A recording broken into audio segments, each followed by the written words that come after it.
Okay, recording in progress suggests to me that it's time to start.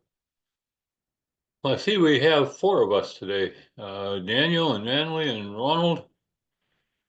So that should make it pretty easy as far as communicating back and forth. If you have a question, just turn on your mic and comment, whatever. And if your question relates to something that might come later in the program, well, I'll just say, hang on, we'll have an answer for that in a minute. Oh, we've got four now, additional.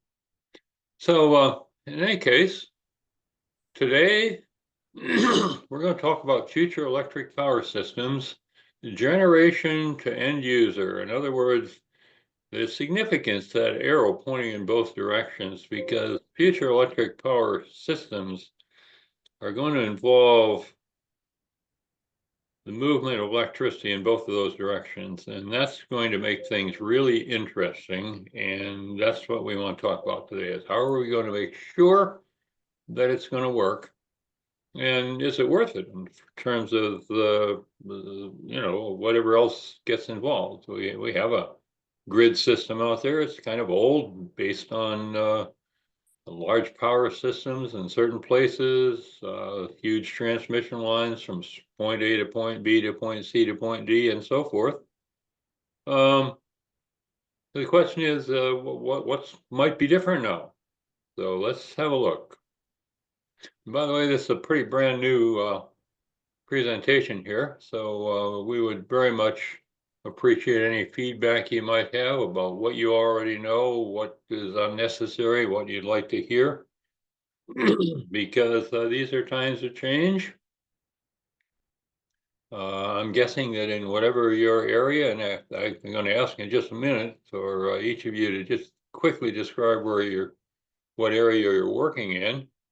I'm working in photovoltaics right now, and I can tell you that every week something comes different. So it's possible that in a presentation like this, every week something different could happen. So that's why I encourage you feedback to the extent possible on what you might have liked to find out more about, and what maybe was a little bit overdone or whatever. So Dan, how about you? Tell us just a little bit, where are you from, what's your background, and what's your current job function? Oh, I own my own engineering firm, consulting engineering firm, mechanical, electrical, plumbing, sprinkler, fire alarm. And right now we're doing an awful lot of EV stations in all the projects that we're doing. Oh, Craig, great. I'm very happy to hear that. That's the subject of another two-hour webinar that I do, but in particular, this one, we're going to talk a little bit about EVs. So I'm glad to know we got an EV guy on board here. This, I'm going to try a good pronunciation here. Is it Linnell? Oh, is it Luz Haberberger? Okay, Luz. Okay. Yes. Well, I go by Luz. I own small boutique electrical engineering firm and headquartered in St. Louis, and we do high power design for electric utilities. Okay. And Manley, what about you?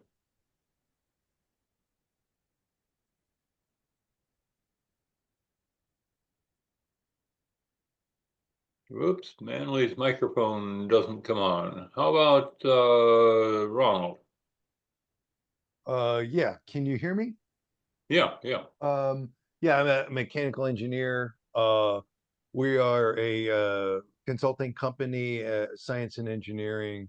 We do a lot of work with the U.S. Department of Energy, in all kinds of energy related technologies. We do a lot of work in carbon capture and storage, but like sort of larger power plants, and some of our work touches on how different energy systems sort of interact on the grid. So this looked like a sort of right up that area. I'm more of a manager, so I got a lot of like more experts working on different projects, getting down in the weeds on things. So I'm more of a sort of high level. look at this, but want to see what the sort of latest information is on sort of the technologies to integrate different energy systems to balance the grid. All right, fantastic. I'm gonna give you the assignment of fact checker then, Ron, okay? Because there may be some stuff, I have to depend on the references on a lot of this. My own background, by the way, is taught electrical engineering for 35 years, and I'm now working for a former student reviewing plans for mostly residential photovoltaic systems. We've gone through, I've personally looked over about 7,500 sets now in the last 4 years, so that's how I spend my spare time. But I'm interested in anything that's new and exciting and will hopefully save the planet. So let's see, Manley, I see your mic is on now. How about you? Yes, mechanical engineer. Have worked in Kearney National for a while, looking at switches and insulators, and had done transmission structural design and dead ends and so on, switch supports, etc. Okay, so we have some folks with some background in the area, and that's great. That's great because that means I have to make sure that I don't come up with anything that's really stupid here because well, if I do, I need you to promise that you'll point it out for me so I can fix it. As far as I know, everything's pretty accurate except my own guesses, and this does have some of my own guesses and guesstimates as to what could happen if certain things happen. So let's see what we can do here. Let's start out with what's going on out there and look at what's happening with carbon dioxide as measured at the Mauna Loa Observatory over in Hawaii. And as you can see, it's going up pretty fast, and the zigzag in a curve is the annual variation. So obviously, when there's more vegetation, it cleans out more of the carbon. But you can see that in a year's time, obviously, the production of carbon dioxide is exceeding the sequestering of it. So and this has been going on for a while, and just even in the last 50 years or so, 50, 60 years, we've had an increase of almost 100 parts per million, and that is a very large percentage given that the present concentration is in the neighborhood of 420. So, and there are folks here who have very strong concerns that somewhere between 425 and 440 parts per million, we could come into some irreversible situations. So if in fact that is a possibility, then we've got some pretty critical issues to deal with here. And that has a lot to do with what goes on with electric power systems, and we'll see why that is. So, whoops, what happened? Oh, I know what I did. Here's good reference if you want to read more about Mauna Loa. And if you order the slides, then you'll get all this information.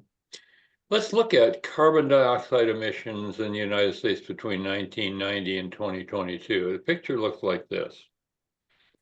And well, I mean, there's things I don't like is it's scary in a way, but there's some trends here that are important. Notice that, in fact, since about 2007, carbon dioxide emissions have actually been going down in the United States. And notice that since 1990, sequestration rates of carbon dioxide have also been going down. Something like nearly 1,000 million metric, or no, we're talking about 1 million metric tons of CO2 here. So back in 1990, the vegetation and all was sequestering around 1,000, and it looks like in 2022 it's down to about 800, maybe down as much as 20%. So And the purple stuff is what turns the gross amount that's the top of the graph into the line that's moving along. But as you can see, the line is more or less creeping downward. Took a big dive in 2020 in the middle of the pandemic. Then people woke up and came out and drove their cars more, and up went the carbon dioxide levels. And now it's starting on its way down again, thanks mostly to the utilities. But anyway, this is what we're looking at from a historic standpoint, and what we're facing is what are we going to do about this in the future? And future electric power systems are an important part of the story. So, if you want more information on this, here's the EPA website that you can take a look at, and they have all kinds of information on what's going on out there. Okay, so what about worldwide consumption by primary energy source? Let's look at what's happening there too, just as having a little historic information on hand is very helpful, because we are in the midst of what could be a very interesting time. And this, in fact, relates to the subject of today's conversation, because a lot of what's happening here is related to the electric industry and electricity generation and using. So notice that we're looking at the three carbons, the three fossil sources on top, coal, oil, and natural gas. And oil started creeping up and then down a little and then up. An interesting thing again. A lot of stuff went down. We really kind of laid back in 2020 and 2021, and then started picking up again. So the question is, where are we going? The interesting line that is of interest to me are the green and the blue and the orange. The orange being the nuclear, which has been kind of level, but there is some interest springing up. There's maybe some more nuclear, and that's interesting because of the non-carbon. They've got their other issues in terms of costs and so forth, but have to admit that once they're online, they're pretty much carbon free. Then there's the hydro people, the light blue curve that this is worldwide. Not a whole lot more hydro happening in the United States, but China is picking up on and building more dams. So, and keep in mind, this is a worldwide picture. Then there's the green line. That's other renewables, which basically says photovoltaics, wind, and other smaller contributors like, say geothermal. But right now in 2024, the major contributor to the green line is photovoltaics, but wind is very close in terms of annual increases in deployment. So, question is, what's going to happen somewhere within 10 years of this, of right now, at a time when hopefully we will all live through this and find out whether any of these predictions come true. And it might be an exciting time to watch what's going on, and even more exciting to be a part of what's going on. And it's the sort of thing that makes an 80 or 81-year-old guy like me want to hang in there for another 10 years just to see what's going to happen during this question mark period. Because my great-grandson is going to be significantly affected by whatever is going to happen. So, here's some numbers for you in terms of the number of quads of energy. And these are primary energy quads, by the way. This is not electricity, which is secondary, that's produced by burning something oftentimes. And you may start out with 100 units of energy in that piece of coal, oil, or natural gas, but you only end up with about 40 useful pieces of energy, thanks to the second law of thermodynamics. And nobody's figured out how to violate that yet. The funny thing about natural laws, that Mother Nature's laws, we don't break them very often. Laws made by Congress, laws made by religious leaders, they're broken all the time. But these natural laws that we all learn in our physics classes, they don't change. Gravity is still there. V is still equal to I times R, F is still equal to M times A, and all that stuff. Never changes. Predictable. Water runs downhill, except for that it evaporates, whatever. So what's going to happen? That's the question. And here we got the graph, at least, that we can keep plotting. I've been plotting on this graph since 2014. And the little green lines are some of the projections I had made a while back. And it's just anybody's guess, but we can all have our imaginations. The interesting thing is in 2024, the amount of primary energy sources that did not generate any carbon dioxide was 18.7% of the total mix. Okay, so let's look at where it comes from. 2023, United States. Electric power, 29.7% of all the carbon dioxide generated is from the electric power industry. And unfortunately, that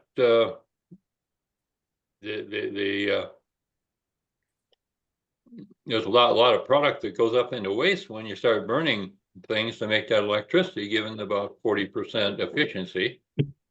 But in any case, this electricity, of course, is used by all the other sectors. So we're counting on the utilities for most of that electricity. Transportation is at 38.6%. The leader by far with 1,856 million metric tons. Residential at 311, commercial 250, industrial 963. Now these are when we say million metric tons, this is of the primary energy that they're responsible for using. This does not count the electricity that they buy from the utility. Their metric tons have already been included in the electric power generation. Did someone have something they wanted to comment? Feel free, just open your mic and you know, if we're going to cover it later, I'll just say we're coming to that. But otherwise, if you have a question, I want to make sure everybody understands everything we're doing here, because we're basically building on this stuff. All right, so in 2023, the total million metric tons of CO2 was 4807. In 2019, it was not that much. It was 5147. In fact, it was more than that. So what this means is that in 2019, 4 years ago, that we were putting out 7% more carbon dioxide than we are now. So something's changing, and most of that change is happening, I have to say, in the electric power sector. And we can thank our friends, our local utilities, those entities that so many people don't like that much. Well, there's something to like about these guys. And that is they are, in fact, seriously reducing their carbon dioxide input into the atmosphere. And not necessarily all because it's a wonderful thing to do for the planet, but there's also this part about economics. And the fact of the matter is, it is now very inexpensive to make electricity with wind and photovoltaics. Far less expensive than nuclear and other things. We'll take a look at that. But anyway, this is here's some numbers, and where the problem lies. You can't solve a problem unless you can define a problem. So this is more or less defining that problem. Okay, so let's see, what am I doing here? I wanted to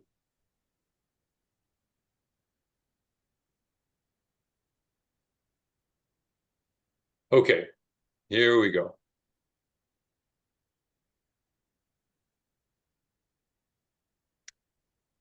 How did we make our electricity in 2018 and 24?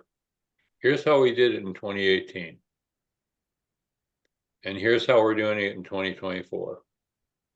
Notice the switch. Natural gas has moved from 1,469 billion kilowatt hours up to 1,588, 35.6% to 38%. Coal has dropped from 1146 to 710. That's a lot. Nuclear, 807 up to 836. Some of those plants that had been sitting there kind of idle, they're firing those up and they're making more electricity. But what's interesting is the total renewables in 2024 is now at 25% of the total mix for utilities. And that's a lot. If you talk about hydro, solar, and wind, you got 12 and 7 are 19 and 6 are 23. And there's one that's still missing. And there's a little bit of course, these have been rounded down. All these have been rounded off. So progress is being made in terms of making electricity differently. The question is, what is that doing to the system? And we have to look at that. And some of you are right in the middle of it, as I realize now that after the job descriptions we went through. This data comes to the U.S. Energy Information Administration, by the way. And let's look at CO2, electrical generation sector. 2018 versus 2024. Notice it's dropped from 1.77 to 1.34 gigatons. That's a 24% drop. And that ain't bad for a 6-year period. So if we keep doing that, we can make some significant progress in CO2 reduction. Excuse me, time for a sip of water.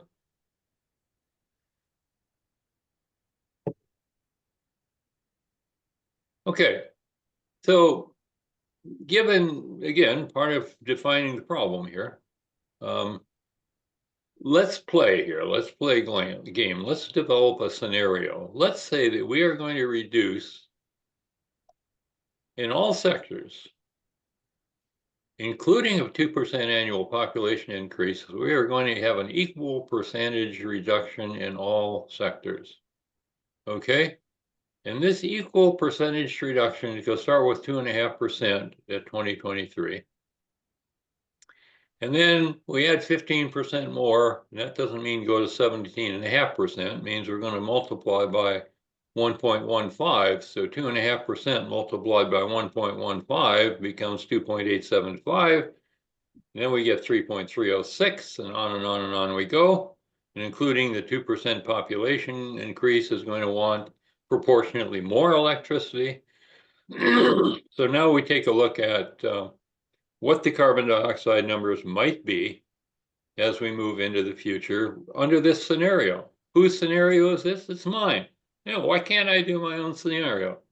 You can do yours, Ron, if you want to. Change the numbers, see what you come up with. But these are realistic numbers because they reflect what's been happening in the past. And therefore, it's interesting to see if we can carry this out and continue it up until 2038, because you notice that's where there's no more CO2 emissions from the United States carbon dioxide in all the sectors.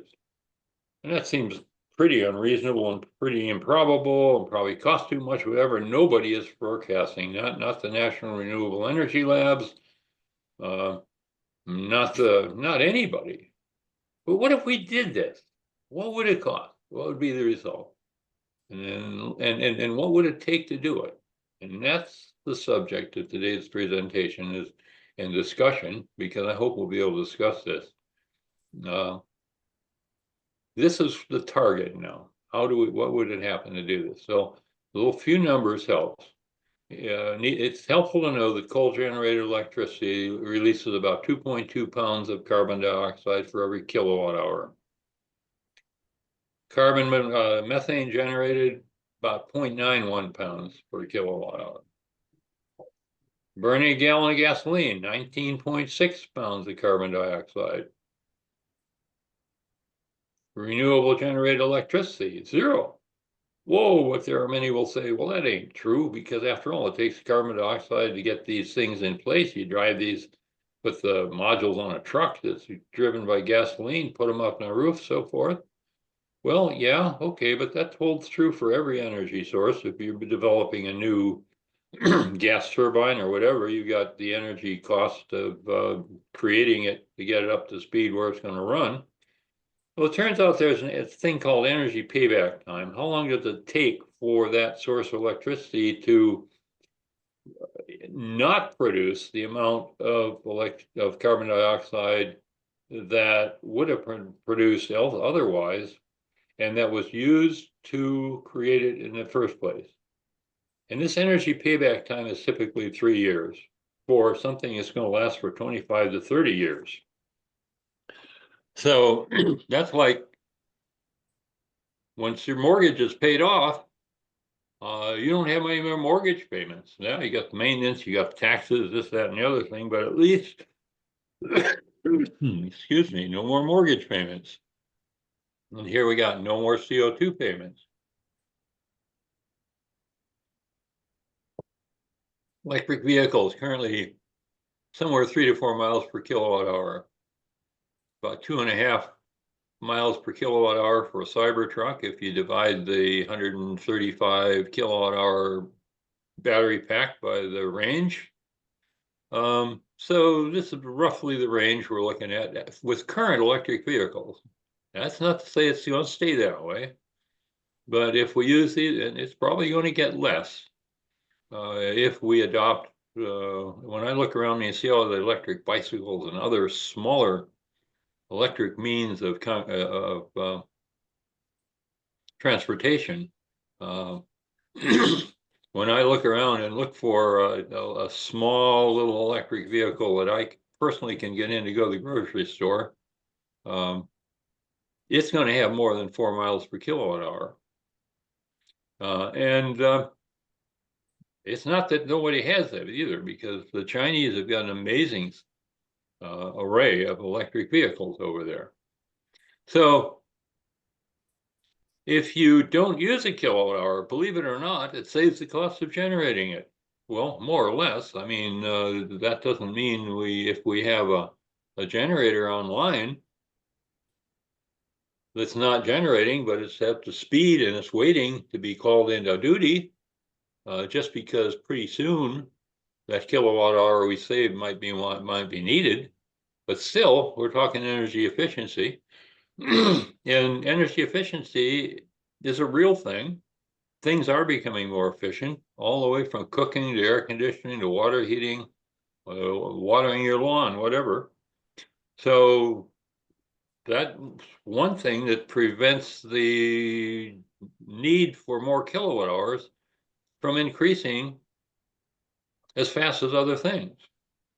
And of course, if we can curtail or match the load to the generation, that's perfect, because then you don't have to store anything. But then curtailing something that you can make for free once you've got it installed, that, you kind of wonder about the economics of that. So maybe there's something else you can do. But matching generation to load is interesting. And what's interesting is that can be done in both directions. So in any case, we got some asterisks up there, so we have to define that. And production cost is all that kind of stuff. And here's your energy payback time, about 3 years. Okay, and here's your reference here at the bottom, if anybody wants to pursue this any further. So let's look at some economics. If we want to replace all the coal, natural gas, and incorporate enough storage to ensure system stability, believe it or not, when the sun doesn't shine at night, at least not down here in Florida. I realize that up in the North Pole it's shining tonight, but yeah, it doesn't happen everywhere. And then there's the interesting thing is that everybody in the whole planet gets the same number of hours of sunlight every year. It's just how it's distributed. near the equator, the days are, the short days are not as short as the short days are north or south of the equator. And the long days are not as long as they are north or south, and everybody knows that. So, and that gets into the whole business of the unpredictability or predictability in that, to that extent, because we know we can't make electricity at night with the sun. We can store solar energy and use it to make electricity at night, but that's sort of secondary, and that involves storage. Average renewable installation cost is about $1,500 per kilowatt. Okay, and there's variation there because it depends where you're installing it, but then we're talking about wind or photovoltaics. Okay, and that might even apply to other renewables as well, because if they weren't in that price range, they probably wouldn't be cost effective and people would be choosing other options. So $1,500 a kilowatt is a reasonable ballpark figure to run with in doing various estimates. The other interesting thing is, like for photovoltaics, the average renewable energy production is about 1,500 kilowatt hours a year per kilowatt. Now, wind in certain areas is more than that. Solar in certain areas is more than that. Wind in areas where it's less than that, there's probably no wind power because it's generally not economical, because wind power is not just directly proportional to the speed of the wind, it's proportional to the cube, whereas solar power is directly proportional to the intensity of the sunlight. So, and that's why there aren't windmills everywhere. There are windmills where there's sustained 18-mile-an-hour winds. So, in any case, if you do the math on it, it's very complicated, and it involves dividing 1,500 by 1,500. But if you dig out your calculator and try that, you'll come out with about $1 per annual kilowatt hour. And that's a very convenient number for analyzing these things, because if we have to replace 0.716 trillion annual kilowatt hours of coal-generated electricity with renewables, it probably is going to cost $0.716 trillion. The same with the natural gas, $1.588 trillion. Wow, trillions of dollars. Can we afford that? That's crazy. Wow, good grief.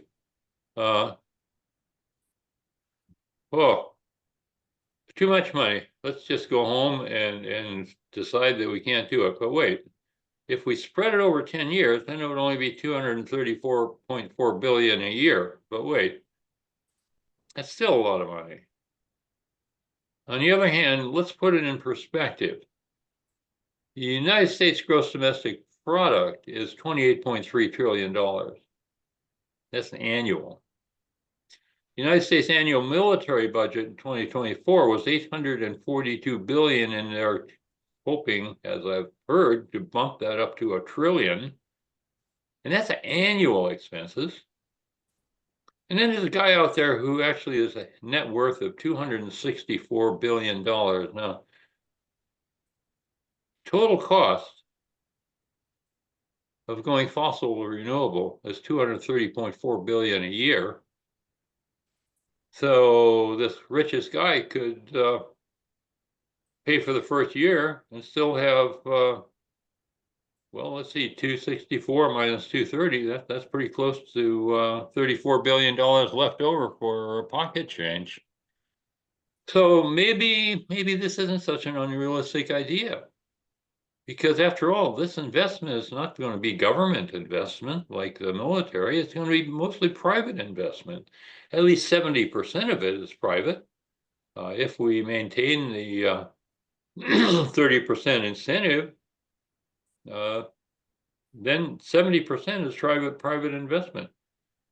And one would argue, oh, we can't do that for renewables because we don't do that for any other energy source. Well, guess what? That's absolutely not true. There's this thing called the Price-Anderson Act.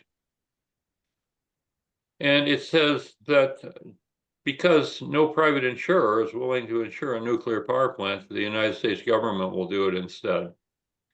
So guess whose money is paying for the insurance for nuclear power plants? So yeah, the subsidies for other energy sources are ever so slightly more hidden because not so many people are actually involved in the creation of these other energy sources, whereas putting solar on your roof is something that everybody might have an interest in doing. So here's a little bit of economic analysis, which says, well, maybe it's worth going a little further then. Let's look at another slide, because maybe this stuff maybe it is going to happen. Maybe it can work. I mean, after all, solar is actually getting cheaper, more reliable. Same with wind, whatever. So let's take a look at petroleum. We've been looking at the solid fossil, solid and gaseous. So what about the liquid fossil? Well, here's an electric vehicle. Let's look at 10,000 miles for a year, okay? That would be 2,860 kilowatt hours a year at 3.5 miles per kilowatt hour. And if you have 175 million of these, then you're going to need 500 billion kilowatt hours a year. Oh my goodness, we didn't factor that into the original calculation for how much electricity we're going to need. Here's another 500 billion kilowatt hours a year. But wait a minute. That's 500 billion kilowatt hours a year. And so that means at $1 a kilowatt hour, that would be $500 billion, wouldn't it? To pay for the electricity for electric vehicles. And then you have electric vehicles that are saving, if you do the math, and I do the math almost every day because we have a plug-in hybrid that is mostly run on electric, and our operating cost is 20% for an electric. So this 500 billion pays back in saved operating costs, saved fuel costs. And if you started applying environmental costs, well, that even makes it different. So here's your 500 billion. That's total cost. So that's 50 billion a year. If you do it over 10 years, and probably if we do it, it'll be over more than that. Now, has been estimated that more is going to be spent on infrastructure for electric vehicles this year than for photovoltaics. So that is interesting. And so which one of you is in the EV business? And I can tell you, you're absolutely in the right place. And you already know that. So, and if you're in the process of charging stations, even better. And I'd love to talk more about that when we get there, because I'm really strongly interested in bidirectional stuff. So anyway,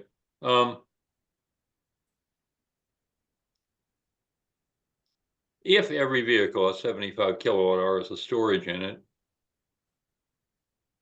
and if every vehicle drives 30 miles a day, let's say 35 miles a day, at 3.5 kilowatt hours per mile, that's only 10 kilowatt hours. So there's 65 kilowatt hours that vehicle has that it could spare if necessary in a day's time to share with somebody, or maybe some fraction of that. And it means that if you're doing that kind of driving, then you don't have to plug in until maybe once every 5 days. But if you did plug in every day, then you don't charge anywhere near 75 kilowatt hours in that day. Probably going to be more like 5 kilowatt hours. And it's probably going to take you probably an hour or less to fill your vehicle back up with a level 2 charger. So if you imagine 50 million of these things connected to chargers between 8 in the morning and 5 p.m., let's say that's while the renewable output is high, and maybe it's so high that it's more than the rest of the grid needs. Well, let's store it in these automobiles. After all, they're going to be parked in a garage or somewhere at work, and that's where we're going to put a lot of these chargers. And let them be the storage that charge up. with that excess solar. And then maybe they can sell some back at a later time. But in any case, 50 million of these things with 75 kilowatt hours each, that's 3.75 billion kilowatt hours stored in the battery packs of electric vehicles. Wow. And then we do our imagination thing again, 500 million kilowatts, 500 million kilowatt hours. If we do a 10 kilowatts and 10 kilowatt hours, or if you do 5 kilowatts for 2 hours, that's still 10 kilowatt hours, but 5 kilowatts instead. But then the cost of the inverter is only half as much, or maybe not half as much, it's not exactly scalable. But the numbers are big, bottom line. So, of course, the problem with renewables is the unpredictability. So let's take a look at that. Because after all, we have to define the problem. Because we don't want to just generate the electricity, but we want to have it available when people want it. So how do you do it?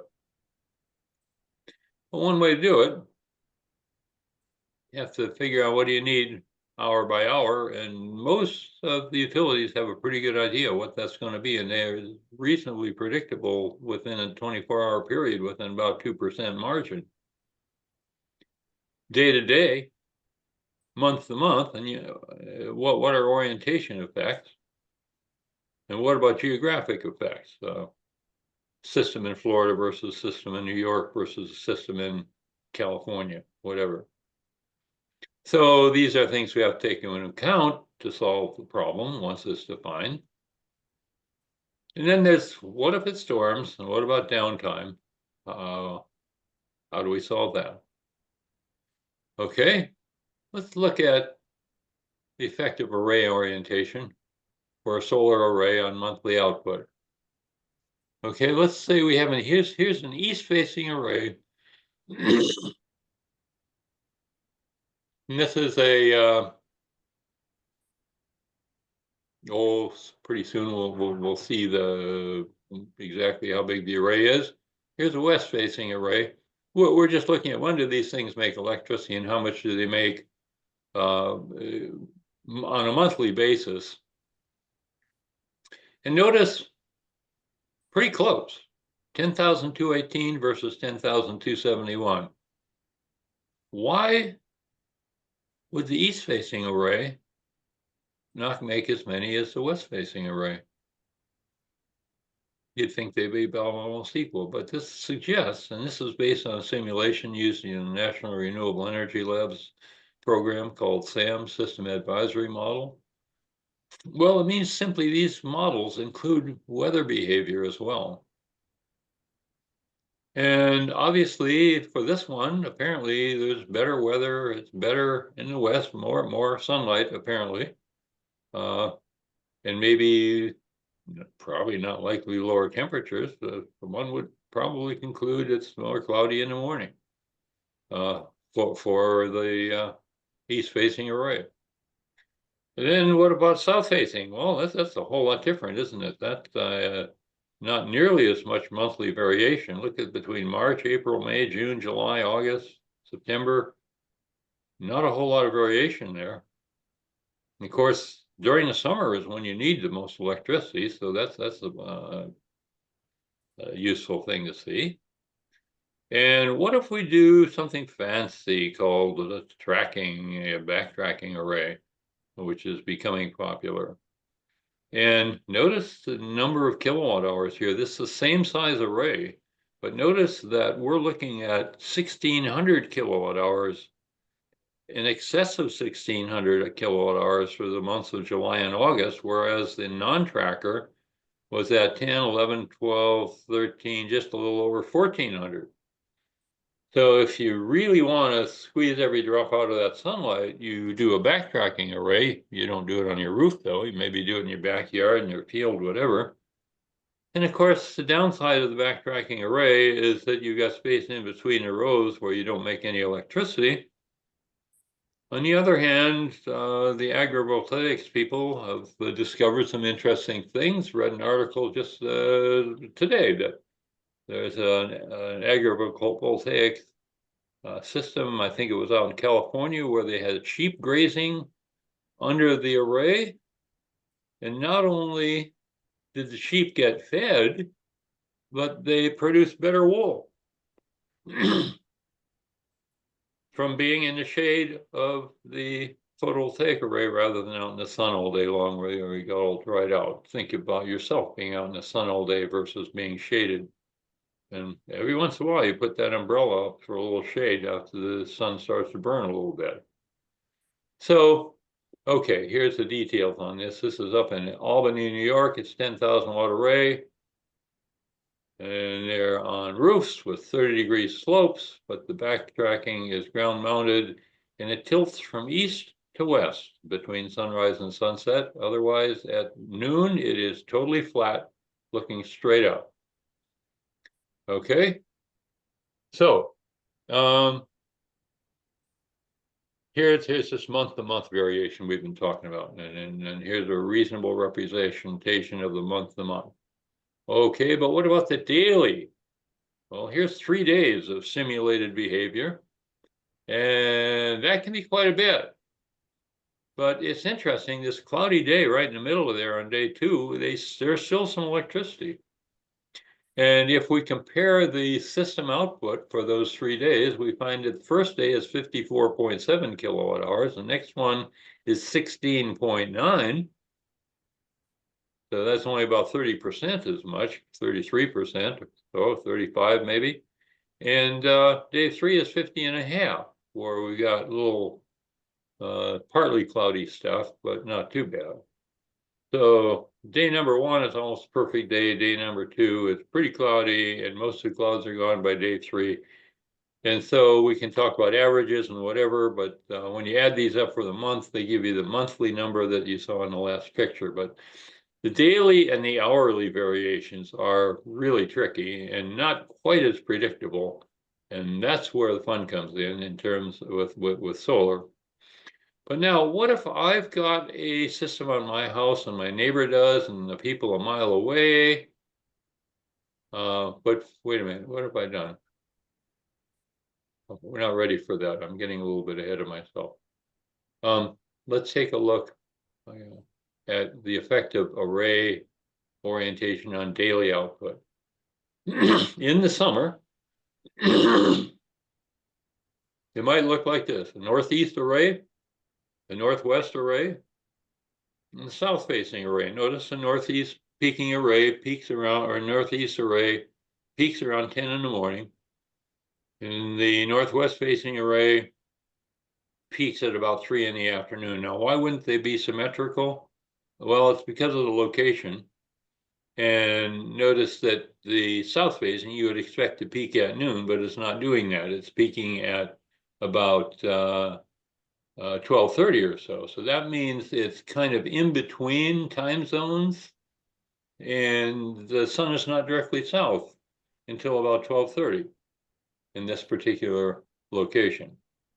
All right, and that's why the northwest and the northeast are not symmetrical either, because solar noon is happening at about 12:30 on the day of this simulation because of the longitude of the location.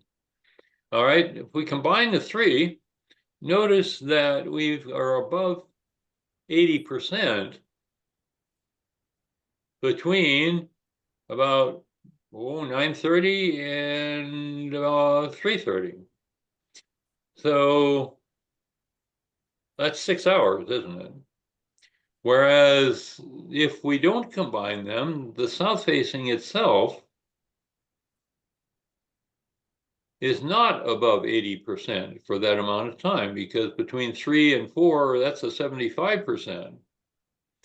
So in other words, you get more uniform output of an overall array if you've got some on your northeast roof, some on your northwest roof, and some on your south roof. Your combined output over a day when this is sunny is smoothed out a little bit. And that's what we're looking for, is, well, how can we smooth things out in a simpler way than having to add storage? And then once we've done all these simple things, then we can figure out how much storage we're going to need, because maybe it's less expensive to do some of these other things. And of course, we have to do the cost analysis on all that stuff. Anyway, these are equal arrays on each roof plane, same slope, this relative power output.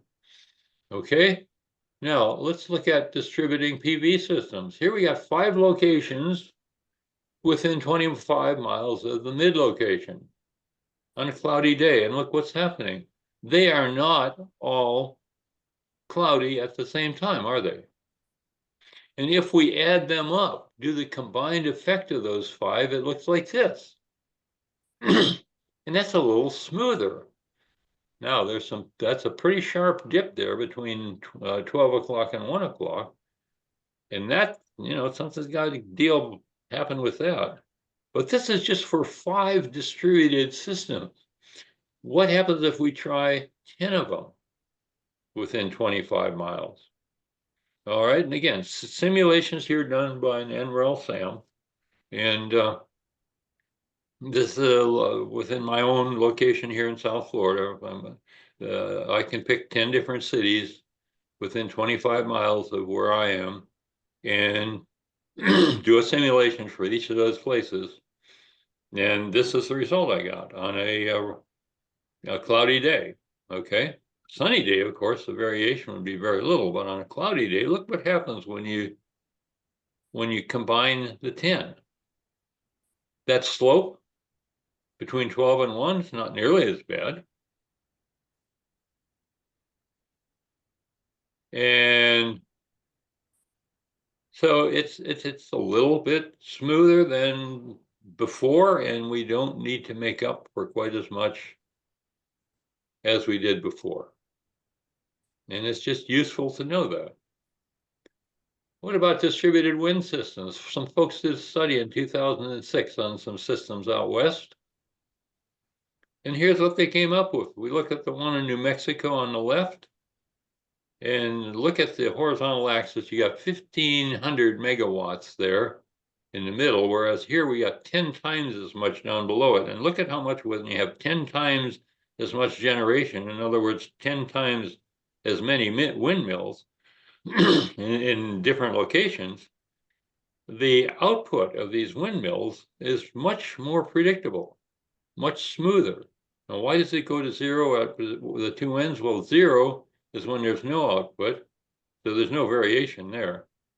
And when there's full output, there's less variation there because there's less time are they all going to be running at full output. And here's another experiment in Western Colorado in 2006, a lot smaller. But again, if you look at 600 or 400 to 600 megawatts versus 30,000 to 40,000 megawatts, significant smoothing by having these things distributed. Now, one could argue that, well, that's not fair because after all, my house it takes electricity time to get there. Well, how fast does electricity travel through wires? Something like 1 foot per nanosecond. So, 1 second, that's 10 to the 9th feet. That's a lot of miles per second. So that's pretty fast. So this smoothing effect, moving along through the system, it's something can be taken into account when the decision as to how much storage is needed is made. And again, this is National Renewable Energy Labs. They did a study back in 2012 when they reported these the wind studies. Okay, so what about demand side? When do we want the electricity? Well, here's what the New England independent system operators have come up with. You look at January, April, July, and October. As expected, the April and October are relatively less requirement because that's a nice mild summer and spring. Fall and spring. The January requirements, a little more, especially at 6 or 7 o'clock at night, the peaking time. But still, January, not as much air conditioning. And the main requirement is in July. So look at the difference. July maximum requirement here in gigawatts 21. And in October, we've got about 16. So that means we've got 16 over 21, only 76%. So we need 25% less, and yet we still have the generation capacity out there. But 25% of it is down because we don't need it. So it's a good time to fix some of these, repair, oil them up, change the bearings, do whatever has to be done to make them so they're going to work in the summer.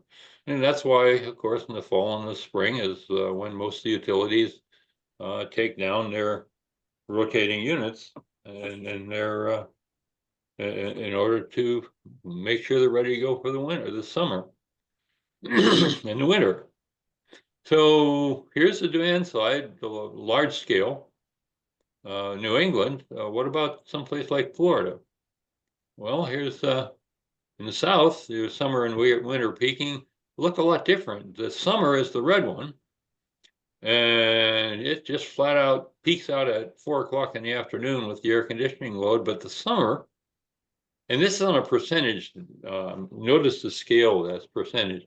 The maximum demand in the winter, according to Florida Public Service Commission, is at 7:30 in the morning when people turn on their electric heat. So the relative demand is not shown on this particular curve, but the point is that that information is available. Let's see, we're about an hour in. Before I go much further, here's some reference material. Well, what about distributed users? What about smoothing this fact? Well, we know about that because the electrical people in a group and anybody who's in the MEP business probably knows about the National Electrical Code and the demand factors in Section 220. And when, for example, you get into a multifamily unit and 220-84, if you have 3 to 5 dwelling units, you calculate the demand or the load for one of them. And then if you have 5 of them, you multiply by 5 and then take 45% of that. And if you got 39 of them, then you take 28% of that load. So you end up with something like 1,000. In my particular building, the load on 22 units is something like 1,050 amps. No, that's 3-phase. It's split then amongst single phase 12208 distribution, but still, that's using these demand factors. Well, okay, if it works for demand on units like this, then it means everybody is not turning on their toaster at the same time, and everybody's air conditioning doesn't come on at the same time, everybody's water heater doesn't come on at the same time, and so forth. So therefore, even though you size the local distribution network within the dwelling unit itself or within the building, based on these numbers, the neighborhood only needs about 45% of that capacity in order to meet the needs of everybody. So this is on the user end, the fact that not everybody uses their electricity at the same time. So therefore, if everybody turned on their water heater at the same time, we would need more capacity in the generation. Obvious stuff, but it really plays an important thing in knowing what the numbers are when you're trying to plan a major distribution like for a whole country. You can look at tables 220.55 if you want these demand factors. What about systemic issues associated with the variability? Well, here's the issues that happen, of course. You have variations in current, voltage, power factor, and operating temperature. More current going through in a transformer, the warmer the thing gets, and that tends to be not a happy thought for if it gets overheated. And we're talking substations here, or even up on a power pole. All right, so when things like that happen, when you have variations in currents, they also often result in variations in voltage. So we need to keep these at within acceptable limits. And then there's the transmission from the generation or storage to end users that needs to be thought about in planning a new electrical system. And then there's the effect of transients and surges on substations and on end users. Maybe, yeah, I don't know, but I've certainly experienced when lightning strikes really closely, we lost our 40-ton air conditioner on a roof. The control system was wiped out by a really close lightning strike about 10 years ago. And so surge suppression is something important. And those of you who are doing the MEP work probably realize that since 2020, we've been required to install surge suppressors at the service entrance of a building.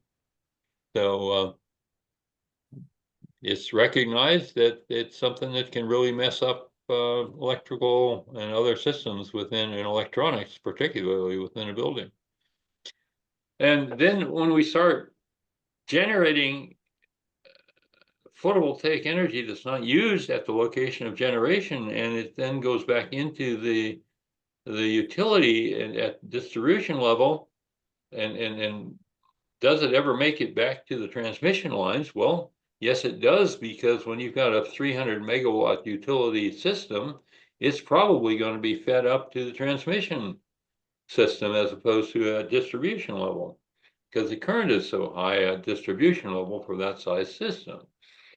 So transmission, distribution, substations, there's going to be some work will have to be done. And because if power flows backwards on a distribution line, it effectively becomes a transmission line that delivers power to the substation, just like the high voltage does. I want to take a little quick break here and ask anybody. I have a feeling that a couple of you might be working in these particular areas.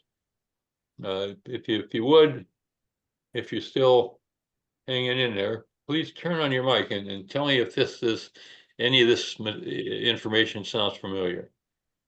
And maybe you can even share whatever you can about what you see as happening in these areas. Let's see, do I have another one here? No, I don't.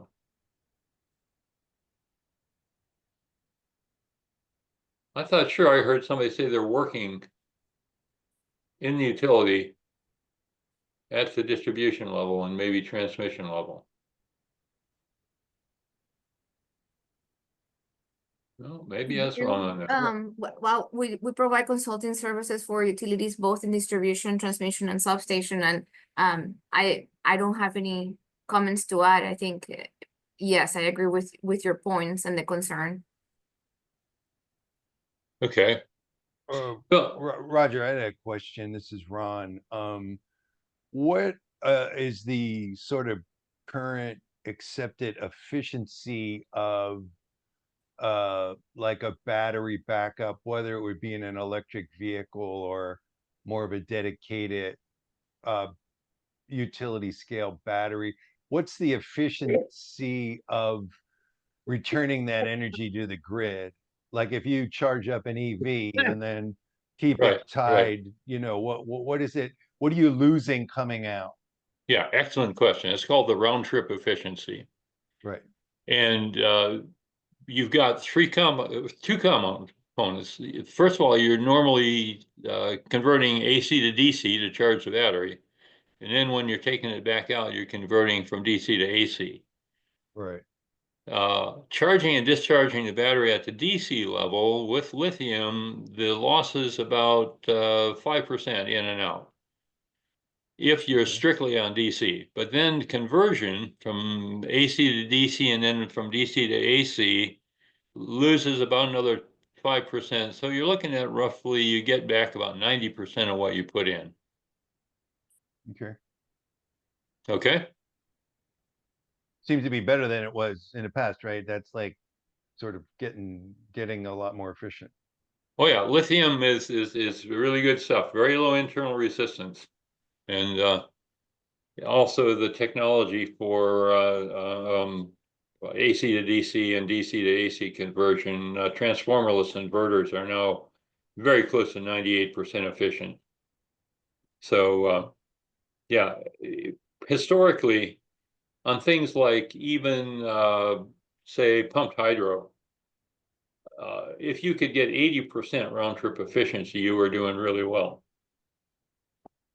But in the lithium world, 90% is the number that I see most in terms of the round trip efficiency. All you need to do is look at some of the data sheets on the various manufacturers of energy storage for photovoltaic systems, say Enphase, for example. And those are the kind of numbers you see. So yeah, and you know, rather than curtailing it, losing 10% when it was free in the first place, as long as it doesn't cost too much to store it, maybe you've got a winning deal. And we're going to take a look at how to figure that out in a little while. So let's see what we can get. So what can the user contribute? We looked at what the grids may be going to have to do. There's this thing called power control systems. They're starting to become very popular. And here's what they do. We'll see what they do in a minute. Load management systems. Simply cycling loads. Get a little note from the utility saying, please turn off your water heater. We're experiencing an overload. If you leave it off for 15 minutes, we'd appreciate it. You can turn it back on again. You got a 40-gallon electric water heater that just took some water out of it and turned on. That water heater can sit for 15 minutes without you having to worry about you've got enough water for your shower. Whether it's your pool pump, your air conditioner, whatever, they can normally sit there for 15 minutes. And that kind of power controls or load management has been around for a long time. Well, we were doing that back in the 1980s at our house with Florida Power and Light. They saved us about $5 a month on our electric bill by letting them control our air conditioning and our water heating. Surge suppression. Now we're talking about contribution to grid stability. Don't let anybody convince you that surge suppression saves energy. Forget it. A surge, if it lasts for a microsecond, that's a long time. And you know, energy is power times time. So surge suppressors don't save energy, but they do save equipment, and they're well worth the investment. But don't get fooled by. I mean, I did studies on those back in the 1990s and late 1980s, and there's no way the surge suppressor is going to stop or is going to reduce your electric bill. It may reduce your repair bill.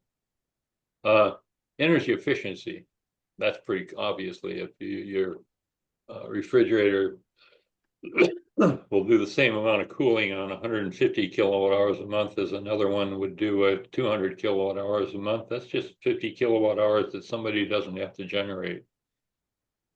Energy storage. And I say energy power storage because if you store energy, it's the amount of power you can get out of it once it's stored that really counts, because my toaster doesn't care about the energy. It cares that it gets this 1200 watts of power. Or my hair dryer or my water heater, it wants this 4500 watts of power. It doesn't care how much energy, just as long as you give it enough power until it heats the water. So whenever you talk about storage thing, you're talking about not just the energy that's stored, but the power capacity of that thing. And it can be different. The charging power can be different from the discharging power. Because as you can see, there's a different thing goes on there. So let's look at, if you're going to get involved in this stuff, you have to follow rules. And IEEE 1547/2018 is where the rules are. All right, and this is on created by Sanders Committee 21. I'm not going to read all this stuff for you. If you want to read this, you can read it on the slides later. But this was a big effort. They had a lot of I don't know, 400 people on that committee, something like that, and it was 90% approval. Really a big deal. So anyway, power control systems is one thing that's out there, and it's contained in National Electrical Code. It's applied at the user level. It's in when it's applied in a solar system, it's in Article 705.13. And here's how it works. You monitor the power production and the power consumption. And you look to see whether you are producing more power than your system is supposed to have, like bus bars and feeders and things like that. And so, if necessary, you can use this power control system to curtail production. But it also could conceivably be something in a storage system that would say, hey, let's let the utility tell us that it would like to have us, in fact, release some power to help take the load off the utility. So PCS is something that's out there now. In fact, I reviewed 2 systems with PCS just this morning, and it's becoming very popular. They respond to remote communication. All right, if they can respond to remote communication. Most of them out there right now are responding to local communication. But if they get a message from the utility that the utility would like to have some power, then the PCS can handle that. The response time, as I mentioned earlier, milliseconds. Doesn't take long for something to tell a battery, hey, turn around and discharge. Very fast. So power control systems 705.13 has to be listed for current limiting and loading on bus bars and conductors, okay. And they monitor current, and the controller is set with ratings. And it can also be listed to serve as an overcurrent device, a circuit breaker or fuse. Instead of putting a circuit breaker on a sub panel, you can have PCS limit the current to a sub panel, for example. The overcurrent rating with PCS is not allowed to exceed a certain rating of what's protecting. So, in any case, thing about PCS settings has to be only qualified personnel, so that the owner doesn't start tweaking around and messing with them, especially if they're for the protection of the system or for carrying out an agreement with the utility. Okay. An example might look like this. Here's a solar system. You got a combiner panel there from the array. You got a data collection unit in there. That data collection, the PV current going one direction. You got utility current going in 2 directions. Because if the PV current is more than what's needed in that distribution panel, the excess goes back to the utility for them to do what they want. You got a sub panel in the system, and you can put a current transformer here under the data thing, and that's called your production current transformer. And then your data thing has another current transformer, goes over here to the output between the conduction, between the main distribution panel and the sub panel. Well, why would we want to do that? Well, the reason is simply because of that additional PV current that we're adding to the main distribution panel. If we add that current to the current that's coming in for the utility meter, depending on the loads, it is conceivable that you could end up having 200 amps coming from the utility meter and 80 amps from the solar, and end up sending none of those loads in the main distribution panel want any of it, but somehow or other the sub panel wants to have 240 amps of that, and it's only a 200 amp sub panel. So the CT2 says, hey, I got 200 amps going through me, and that sends the information back to the data, and data says, okay, well, look, we'll back off on the PV current. Now that's interesting because the PV itself is a current source. And the only way the current can head the way it's going there to the right toward the utility is for the voltage at the source of the PV current to be higher than the utility voltage. And so this is an interesting thing because essentially what's going to happen here is that photovoltaic current is going to be used up first.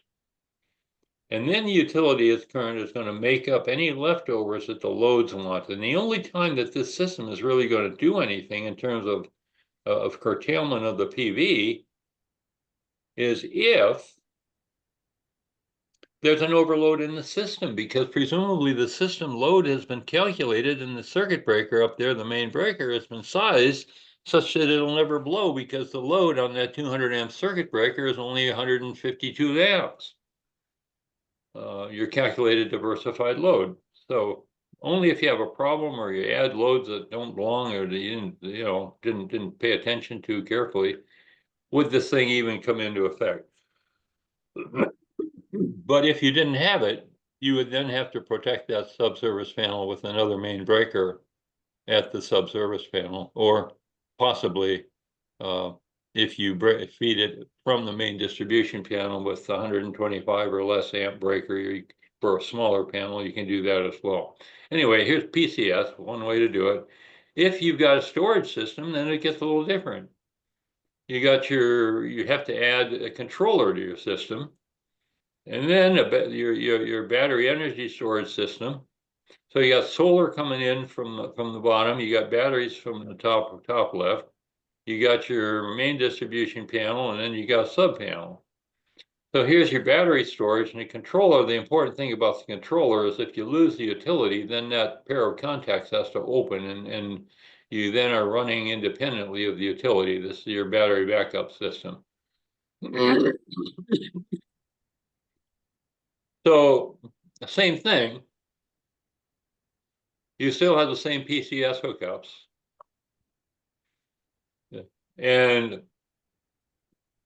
it still limits the current, except that normally the amount of current that's going to be available from the batteries and the solar will be less than the ratings of that particular feeder and the main distribution panel. But if not, you've got the power control system capability of limiting that current to the main distribution panel and the subservice panel. So again, directions of current flow. And if you let the utility control the storage now, then you can apply pricing incentives. You can have conversation going back and forth between the PCS and the utility. The communication system saying, hey, utility says, I need some cost, some electricity. And the PCS says, well, what are you willing to pay for it? Well, how about 30 cents a kilowatt hour? Okay, you got a deal. How many kilowatts do you need? And so on. You can imagine that conversation going on electronically within a few milliseconds between the utility at the substation level and the individual photovoltaic system. Interesting stuff. It might look something like this. You can see the current transformers in here. There's a production CT in a string combiner for a photovoltaic system. It simply measures the total production of, and this is AC current, by the way, because this is a microprocessor or a microinverter system. So your production CT is here. And here's a little bit bigger CTs in the system controller, because you see we're now measuring the current in the main feeders. Those are pretty fat wires. Looks like about 2 aught, maybe for 2 amps. And so we got consumption current transformers. And you might have a distribution panel as well. And you can see a couple of CTs there as well. And I thank the Urban Solar and Mike Holt and for the pictures of these CTs.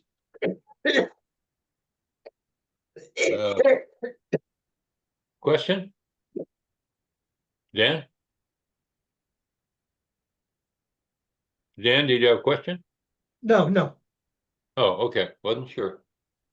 Okay, so these are kind of, this is how you notice they just clamp on ammeters, basically, that measure the current. And they're measuring in both of the feeders because the feeder current is not necessarily the same in each one, where one's that minus, you know, you got line 1 and line 2, and the two line currents are not balanced. The neutral carries the unbalanced. So there's your power control system. Then you got load management, which looks something like this if you use an external box. And these are available, your friendly local electric supply house, and you can say, okay, I'm going to control 8 different loads or 3 different loads or 6 different loads here, depending whether you're doing 240 volt loads or 120 volt loads. You simply interrupt the branch circuit that goes out from the branch circuit breaker with a set of contacts. And you've got your controller, which is plugged into low voltage. And so the controller simply says, it's set so that if we don't want that air conditioner that's connected to that upper 2 circuit breakers on 240 volt load, if we want to shut that off for a while, the controller can tell it to open those contacts. Or if we want to open the contacts to the water heater or to the swimming pool, bingo, right here at the controller with this nice little external panel. And this is being done for battery backup solar systems, where you want to be able to, when your battery power gets down low and you want to make sure you save it for your refrigerator, you can do the load management to shut down the pool pump and a few other things in a priority order, depending on the state of charge of the battery. So that's one way to do load management, is with an external set of controller. And you can do this on certain things, but if you go to NEC 750, you don't do it on a fire pump, an elevator, any positive mechanical ventilation in hazard areas. Okay, you can read that. Certain obvious loads you don't want to shut down on purpose. I mean, if they accidentally shut down, you'd like to be able to back them up. So that's why you've got emergency power. Here's plan B. Is do it right in the panel. There are now distribution panels that you can just say, I don't want to put an ordinary distribution panel in this new development. I'm going to use these load controls so that the utility can give me a deal on load curtailment and pay me for curtailing my air conditioning and pay me for curtailing whatever, so I can help them out. And it helps me and it helps them, and everybody wins. And even the person who designs it and installs it, because it costs a little more to put it in, but you get that all back over the life of the system. So load management, plan B, do it all in the same box. If we'll do it at the beginning, if you're building a new building, I'd never build a new house unless I put a panel in it like this. If I were building it for myself, unfortunately, I don't plan to do that. But if I were 40 years younger, boy, I'd be out there designing this right now. When you put it in. So the controller and the contactors are right there. You can have local or remote control of the loads. And if you really want to get serious about load shedding, you notice this is not a United States product. It's called a load shearing panel. Okay, but I found this picture somewhere advertising it, and that is no small piece of equipment. We're talking megawatts here, it looks like. And then Global Electro Control was where that picture was. Kodiak Power Solutions showed this load management box up on the top right, and the bottom right is a Sesco load management box. So, you know, it's out there now, available. Surge suppressors, lots of them. There's lots of different types out there. There's the type 1, and that's if you put it ahead of the main overcurrent protection. Type 2 is on the load side of the main overcurrent protection. And they're an insulator until the voltage jumps up from a lightning strike or something. These things are rated in terms of the energy they can bypass in joules.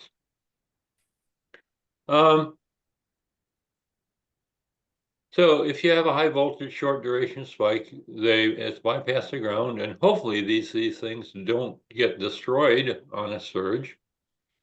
And sometimes they're protected by a circuit breaker because the surges go so fast that a thermal activated circuit breaker, and a typical 2-pole 20 amp circuit breaker is going to be thermally operated. That surge hits it so fast that it can't rise, the temperature can't rise that fast because of the thermal inertia of the thing.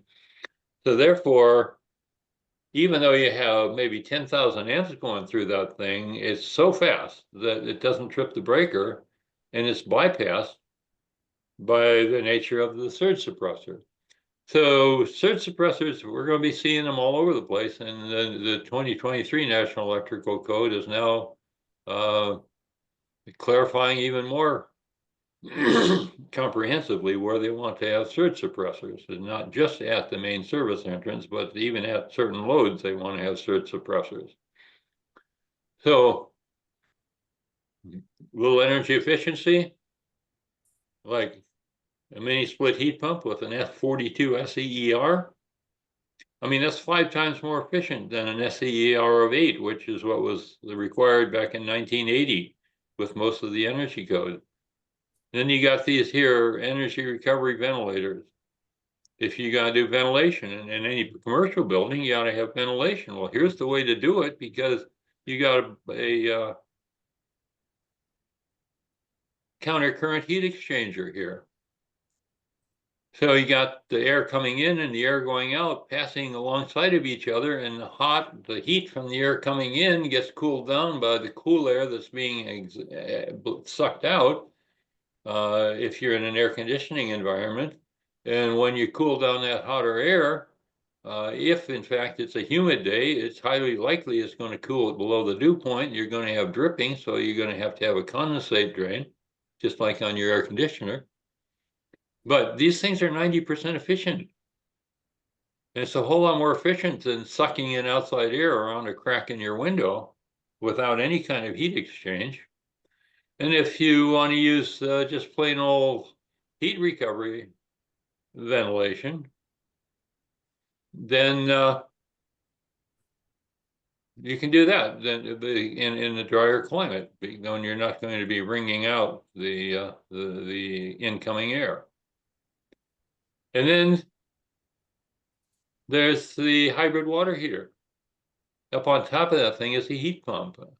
And instead of getting 1 unit of heat from 1 unit of electricity, you can get up to 4 units of heat from 1 unit of electricity if, in fact, you let the heat pump do the work all by itself.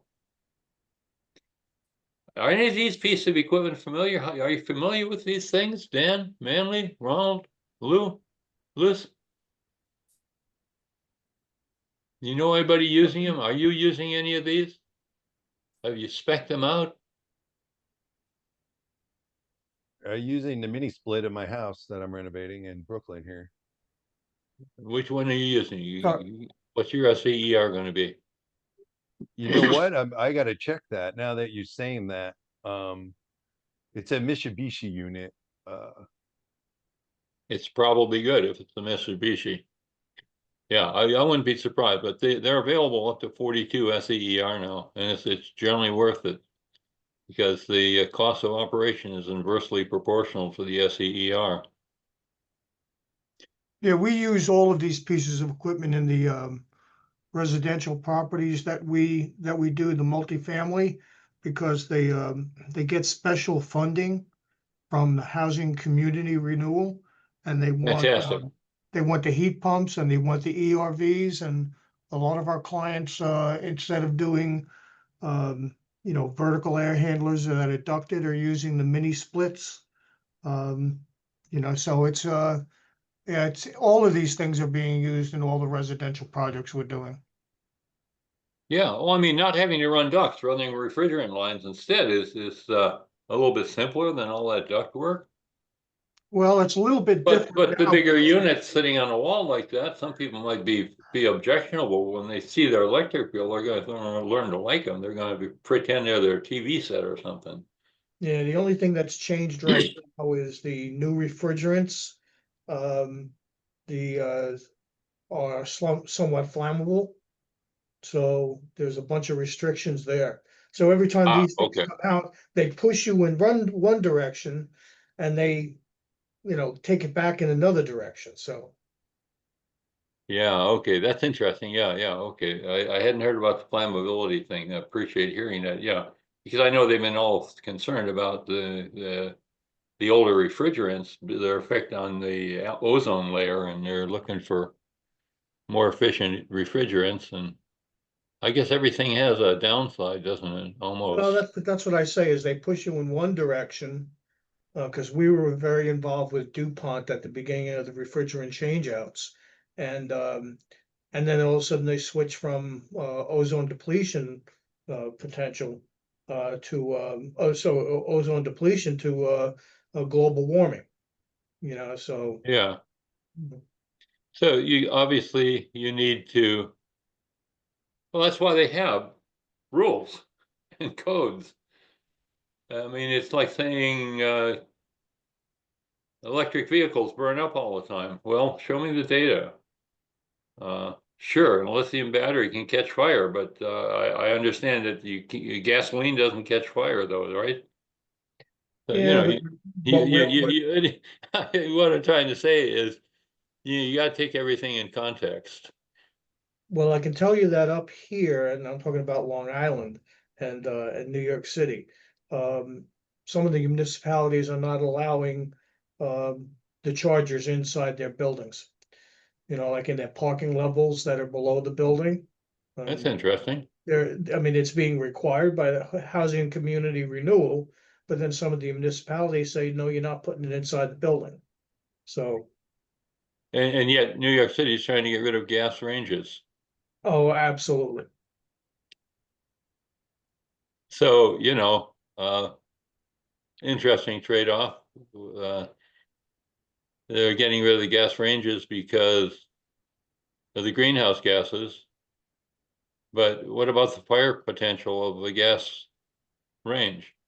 Yeah, it's, I mean, wow, I mean, compare that to what we're talking about. Anyway, yeah, it's interesting to compare the ups and the downs, and obviously if you got something with a bad downside, well, talk about nuclear power for God's sakes. That's ups and downs. Certainly, there's no CO2, but there are a few other things that people are concerned about. And so, it all works its way out one way or another. It's this hybrid water heater. We talked about that. Induction cooking, Energy Star appliances. I understand induction cooking isn't all that efficient, even though there's better ways to do it than even induction cooking. But induction cooking, at least, you can't burn your hand on the burner because it induces the current in the cookware itself and heating the cookware. Smart irrigation control, you can save like 80% on water with smart irrigation.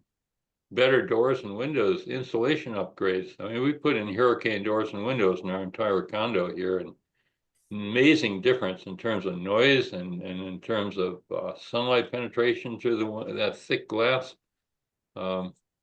Is more than just hurricane proof. Then you go from fossil to electric. Here's your space heating, water heating, and cooking, and New York City stuff. So, yeah. And of course, you hear about all these electric bikes in New York City catching fire. I mean, it gets a little bit blown out of proportion sometimes. So, in any case, yeah, if you do it right, and that's why we have codes and standards, for goodness sake. We really ought not be getting rid of any of those things because there's a reason. So anyway, energy efficiency, storage costs. We got a little time yet. what are factors that affect the storage costs? And one of the things that you pointed out is the round trip efficiency. If it is only 50% efficient, then if you're losing half of what you're saving, you got charged at least twice as much to sell it back to break even. And that won't even pay for your storage thing. So in any case, the initial cost of storage, the energy capacity, difference in cost between stored and what you store and what you deliver, number of cycles the thing will go through, number of charge, discharge, total, on and on, and on and on and on and on and on and on and on and on and on, if you really want to do a careful analysis. So what you'll do is you use this formula to take in all those things into account. And or maybe you'll let your computer, let somebody else do it. All we're really saying here is look at the project cost. It's the cost minus the, we're talking about time value, money, and some stuff like that. And then we're adding up a bunch of other stuff and subtracting some stuff. And then we're dividing it by the initial kilowatt hour times round trip efficiency, and then degradation rates, and then over time and so forth. But if you simplify this thing, what you're effectively doing is you're saying you're putting the operating the project costs in the numerator, and forgetting about maintenance and stuff like that. You're just going to say how much are you paying for it, and then in the denominator you're going to divide by the number of lifetime kilowatt hours expected. And what are you going to get? It's dollars per kilowatt hour. So why not do it this way? At least for the first try to see how it'll work. And let's do an example here. Let's take a 10 kilowatt hour battery like Enphase makes.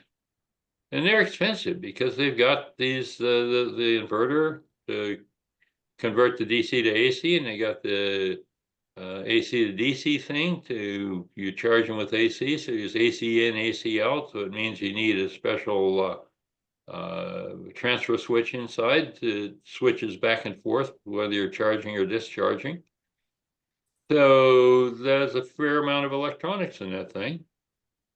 But let's say that it's advertised for 10,000 lifetime cycles, and that's not unusual. In that case, that's 10,000 times 1 kilowatt hour per cycle, or 10 kilowatt hours per cycle, is 100,000 kilowatt hours. So if the 100,000 kilowatt hours are produced with an investment of $10,000, that's 10 cents a kilowatt hour. Okay, now that's the first order of estimate. Okay, 10 cents a kilowatt hour, that sounds reasonable.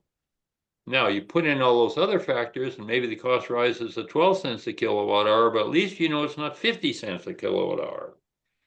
And it tells you that if you're going to go into this buy-sell game, then you know what you have to be able to buy the electricity for and what you have to sell the electricity for in order to make enough profit over the life of the system to justify buying it, if that's why you bought the system. But then there's the part that if you're going to have one of these systems, it's going to be an emergency backup. Actually, you can't call it emergency backup by definition, but it's going to be a standby system that will come into play in 100 milliseconds after you lose utility power and give you backup power. And putting a price on backup power, that's like putting a price on whether you live or die if you need it for your CPAP machine or any other kind of medical requirement. And it's putting a price on the food in your freezer and your refrigerator and your comfort and your showers and a lot of other things. So if you can put a price on those, then all of a sudden the storage starts looking pretty attractive. And once upon a time, the only reason for putting in storage was for backup in case the utility went down. But now you can put in storage in a lot of places, and not everywhere yet, but this is what's coming down the pike, is to be able to help paying back for your investment in the first place. And some of the utilities are now deciding that rather than doing net metering and paying you just for the kilowatt hours you sell them, they are willing to have a different rate and a time of use rate to help pay for energy they get from your storage system that will exceed the rate that you pay if you agree that you'll charge up your storage system on cheap electricity when there's a whole lot of extra solar at noon, or a whole lot of extra nuclear at midnight, or wind or something else. So this is pretty interesting stuff. And anybody who's involved in this is probably goes home every night and says, wow, this is interesting, or something like that. Anybody say that when you go home at night? Wow, that was neat. Every once in a while, I end up saying that.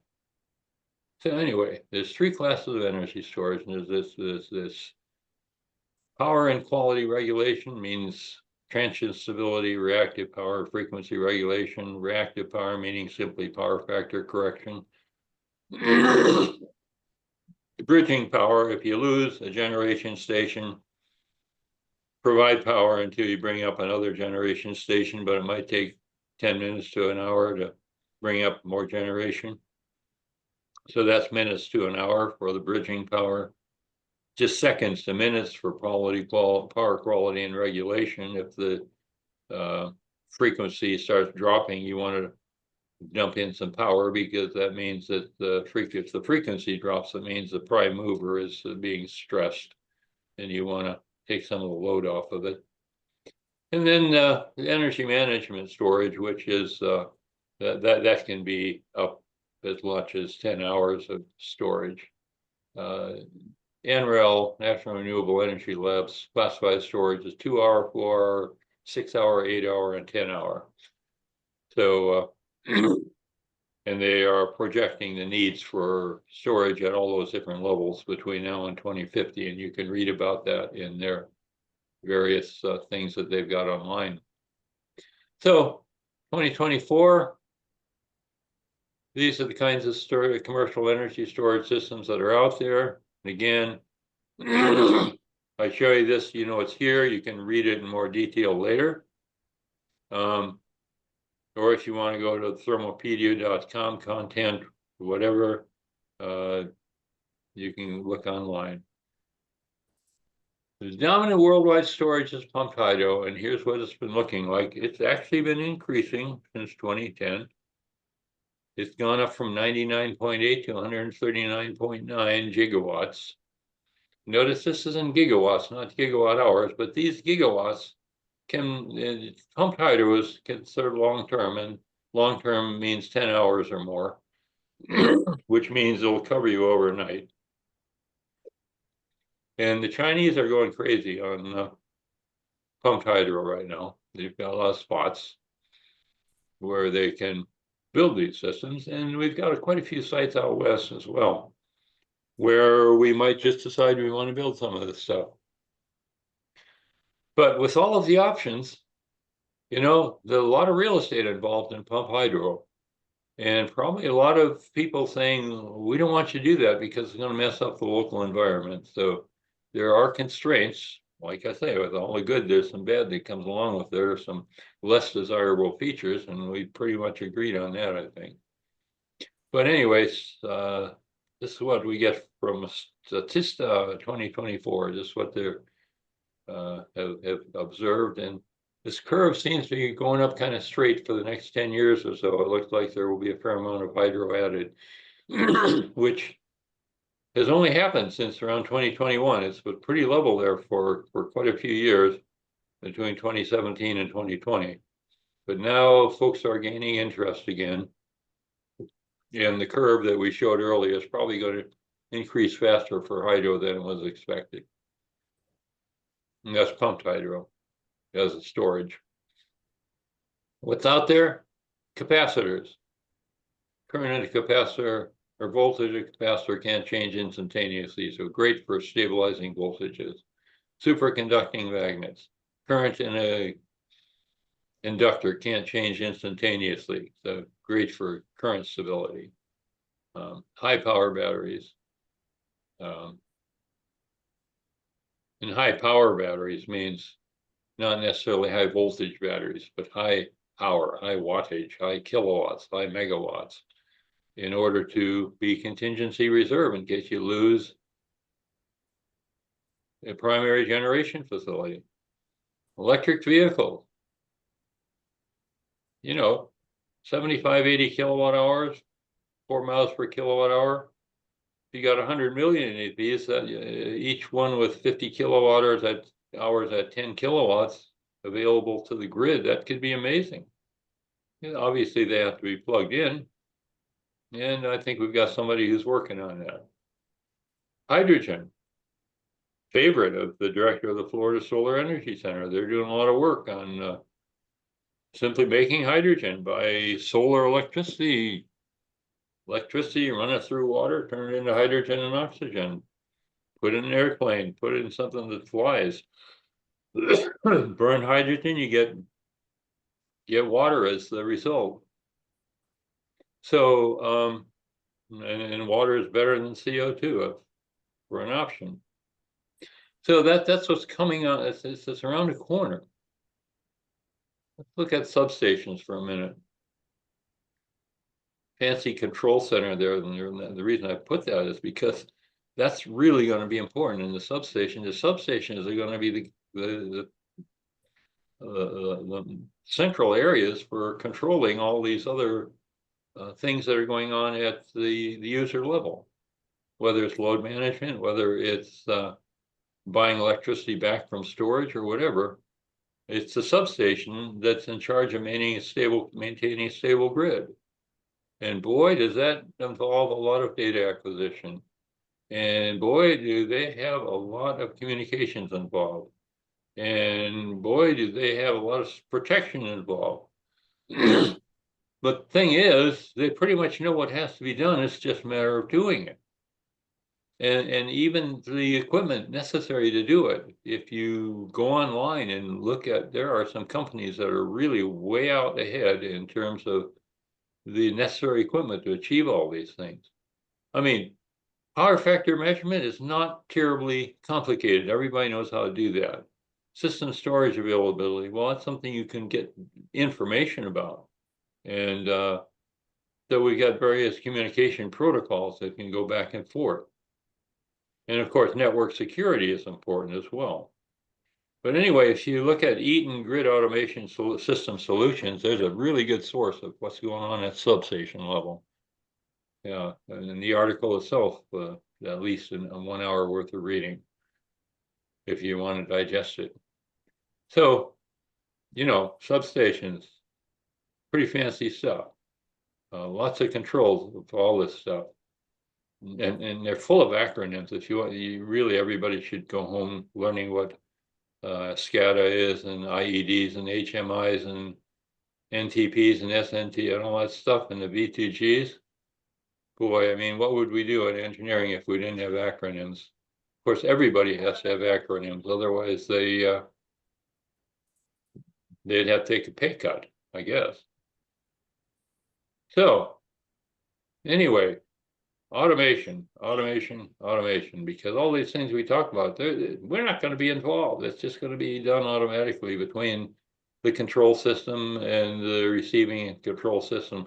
All we do is establish the limits and the parameters that we are agreeing to, and let the system itself do the conversation. And here's your, just type this in. I guess that better get scanned. Anyway, maybe it should just go to eaton.com. That'll be a quick way to get there. But it is a really good article. So what do you want to do with substations? Here's your time synchronization challenges, automation elements. Okay. And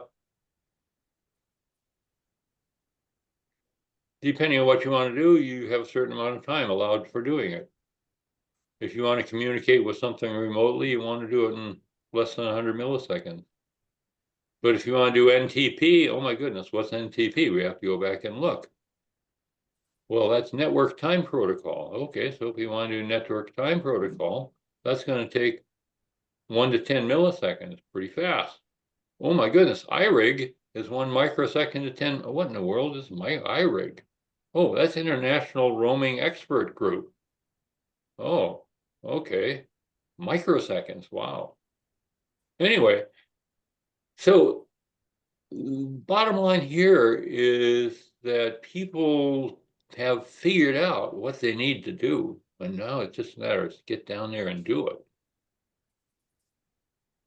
And even figured out what it's going to cost. So yeah, the utilities control the substation, don't they? But there's some other people out there. There's the North American Electric Reliability Corporation, balancing authorities, regional, oh, a bunch of stuff out there that utilities talk to each other, and they have, you know, Xcel Energy has some extra energy, and their neighboring utility wants to sell some. Florida Power and Light has some they'd like to sell to somebody. And these regional groups plan ahead as to what are the most efficient generation mechanisms. And they'll be looking now, where are the storage mechanisms and what should we be doing with them?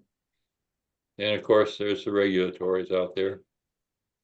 And they are the fun ones, aren't they? Everybody loves the regulators. So, in fact, I just don't know what we would do without them. We would have, it seems like 20% of our work is looking at plans that they send back because they didn't see that it was really there on page 8. But in any case, regulators are important. We agreed on that earlier. We need rules. We all need to follow them. So there are regulatory restraints and utility system planning. And before 1990, the investor-owned utilities were a vertically integrated group, and they did it all, from generation to almost determining whether you can have your electricity when you want it. Then came along 1992, and it required utilities to have open access to transmission from exempt wholesale generators. People like the phosphate industry in Florida, who in order to mine their phosphate, they need both sulfuric acid, so they burn sulfur, nice exothermic process, good way to make electricity. They like to sell it to the utility. And the Energy Policy Act opened it up for them to do that, but they still had to have a deal between them and the utility as to when and how much. And then the EPA 92 had these Federal Energy Regulatory Commission orders, 888 and 889 back in 1996, 8088 unbundled transmission from sale or marketing. So now we can have independent transmission. And in 2009, the American Recovery Act led to the Department of Energy initiation of the Coordinated Interconnection-Wide Transmission Planning. So all kinds of stuff has been going on. Just as an idea of what NERC looks like, and here's the different components of the Electric Reliability Corporation. So forget about your little plug-in hybrid or plug-in electric vehicle in your garage. You got all these other guys that are concerned about when are they going to need some electricity from it, or what are they going to have to do to get some electricity to it. So here you've got a list of all the guys who are involved in this process. And I'm sure that you're going to discuss all this stuff at dinner tonight too, because after all, what could be more interesting conversation, right? Transmission organizations. Gee, wasn't it enough with what we just had? Nope. We got the independent system operators. We got all these other things. I'm going faster because it's getting close to 4 o'clock. And like I say, you can get the slides and read them through again if this is something you want to learn more about.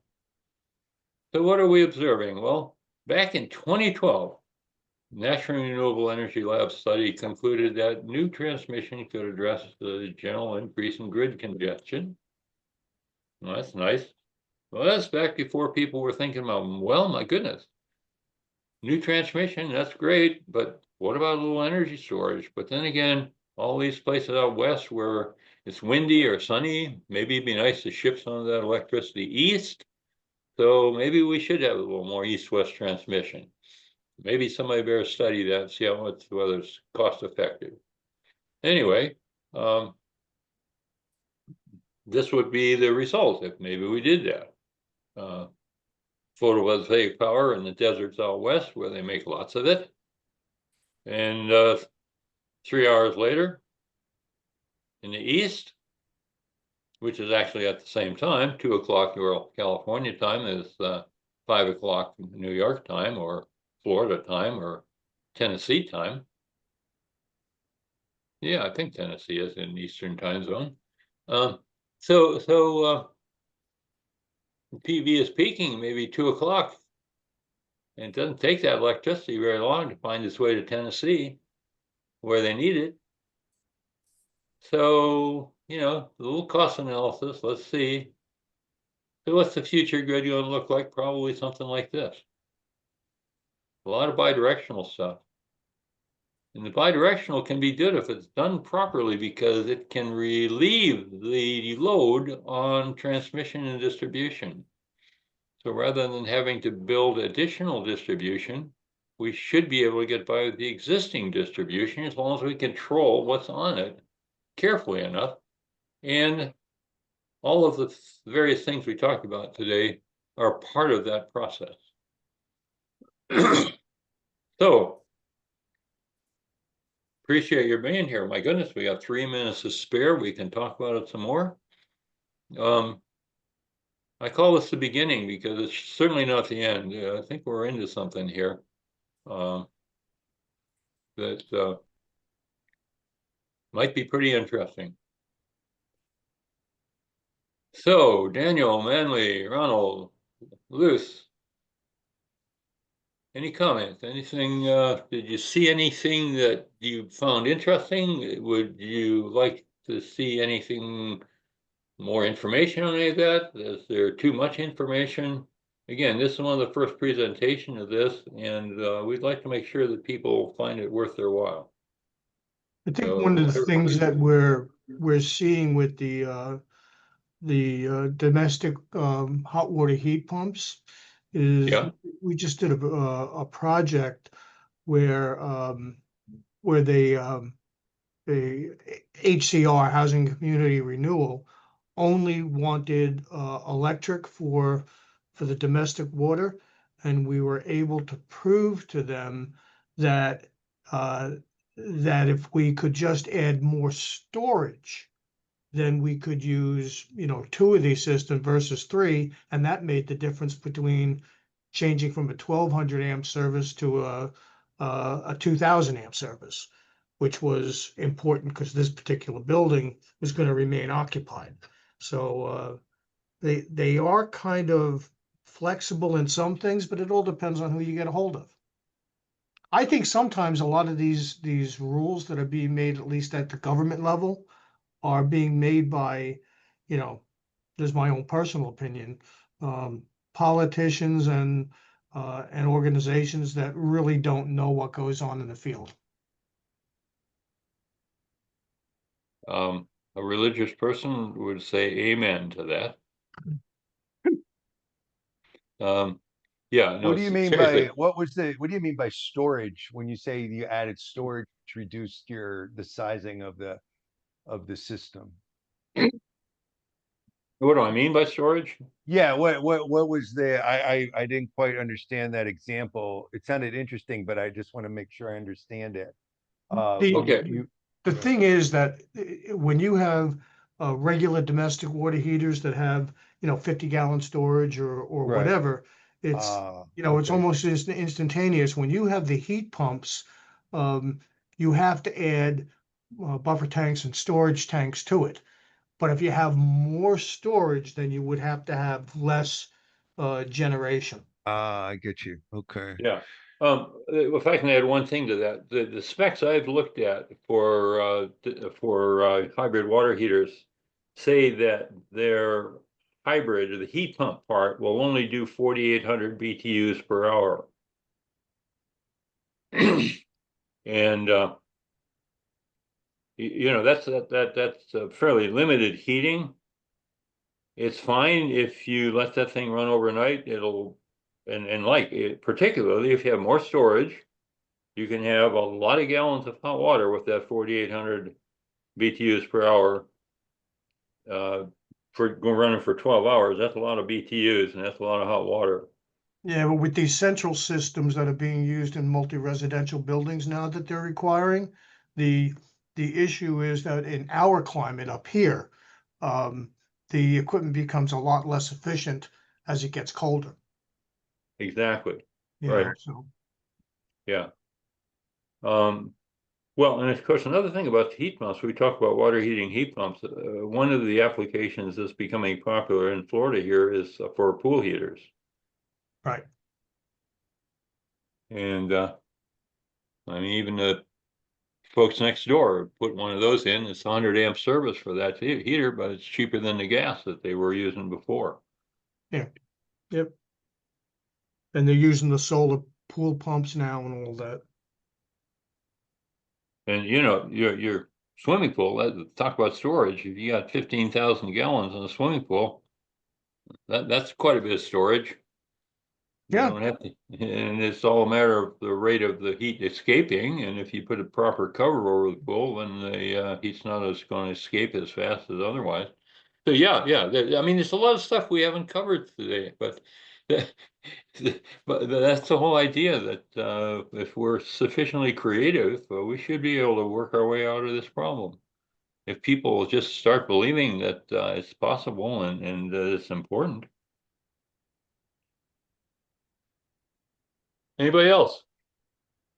It is past our 4 o'clock mark, so anybody getting ready to go to dinner, we should maybe cut it off and let our host head for dinner himself. Well, thank you, Professor. I hope everybody got something out of this worthwhile, even if it was a good nap. Thank you. Okay, well, have a good week, everybody, and a You good too. summer. Take care. Hope to see you again next time we do another one. All right. Thanks.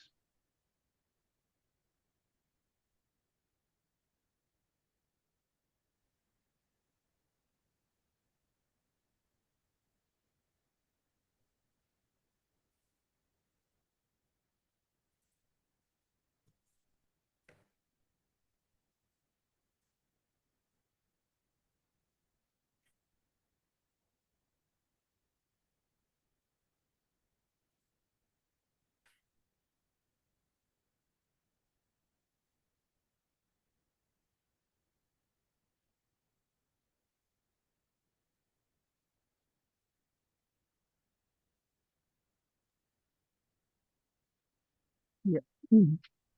Please see the note in the chat on how to get your certificate. Thank you. We'll see you next time.